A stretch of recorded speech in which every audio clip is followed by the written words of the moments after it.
ছাত্ৰীসকল, আমি 8 দিনীয়া কাৰ্যসূচীৰে এইবাৰ বিশ্ব পৰিৱেশ দিৱস পালন কৰি আহিছোঁ।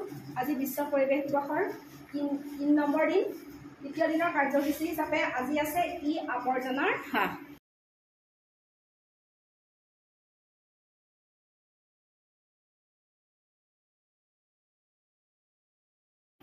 ই আৱৰ্জনাৰ শব্দটোৰ অৰ্থ হৈছে মানে হৈছে ইলেক্ট্ৰনিক।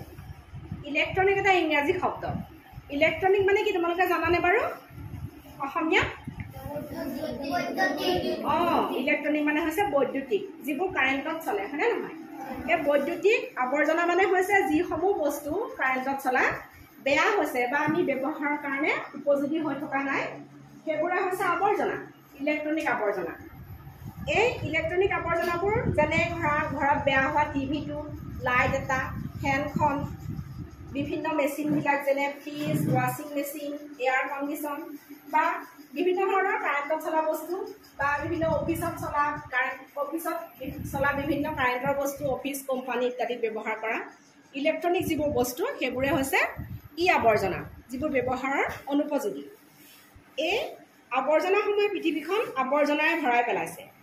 এইবোৰ বস্তু ব্যৱহাৰৰ অনুপযোগী হোৱাৰ ফলত পেলাইও দিব নোৱাৰি বা ই নষ্টও হৈ নাযায়। ইয়াক যদি পুৰি পেলাই নষ্ট কৰিবলৈ চেষ্টা কৰা হয়, তেতিয়া ইয়াৰ পৰা ওলোৱা ধোঁৱা বা গেছে পৰিৱেশৰ পানী, বায়ু, মাটি আদি দূষিত কৰিব আৰু জীৱ জগতত ইয়াৰ বেয়া প্ৰভাৱ পেলাব। সেয়েহে বৰ্তমান সময়ত এই বেয়া হোৱা বৈদ্যুতিক সৰঞ্জামসমূহ সংগ্ৰহ কৰাত ব্যৱস্থা কৰা হৈছে আৰু এই আৱৰ্জনাসমূহ ভাল কৰি বা পুনৰ নিষ্কাশন কৰি পুনৰ ব্যৱহাৰ উপযোগী কৰাৰ কাৰণে চিন্তা চৰ্চা কৰা হৈছে।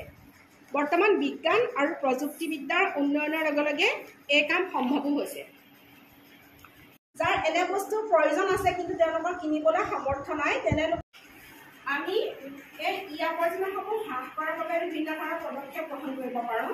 যেনে কিছুমান বস্তু যি সামান্য বেয়া হৈছে, অলপ ভাল কৰিলে আমাৰ কামত আহিব, যিবোৰ সম্পূৰ্ণ বেয়া হোৱা নাই, তেনেকুৱা সামগ্ৰীবোৰ আমি ভাল কৰি পেলাই ব্যৱহাৰ উপযোগী কৰি ল'ব পাৰোঁ।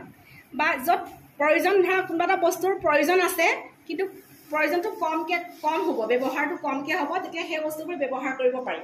যেনে আমি দুখীয়া মানুহক দান দিব পাৰোঁ বা কোনোবা NGO বা তেনেকুৱা ধৰণৰ অনুষ্ঠানত ধৰা কম্পিউটাৰ এটা প্ৰয়োজন আছে, কিনিব নোৱাৰে, আমি যদি ঘৰত থকা পুৰণা কম্পিউটাৰটো অকণমান ভাল কৰি দি দিওঁ, ব্যৱহাৰ কৰিব পাৰিব, হয়নে? গতিকে আমি তেনেকৈ লোকক দান দি পেলাই এই ই আৱৰ্জনাবোৰ হ্ৰাস কৰিব পাৰোঁ। লগতে আজিকালি কোম্পানীসমূহে পুৰণা বস্তু লৈ পেলাই নতুন বস্তু আমি কিনিব পাৰোঁ।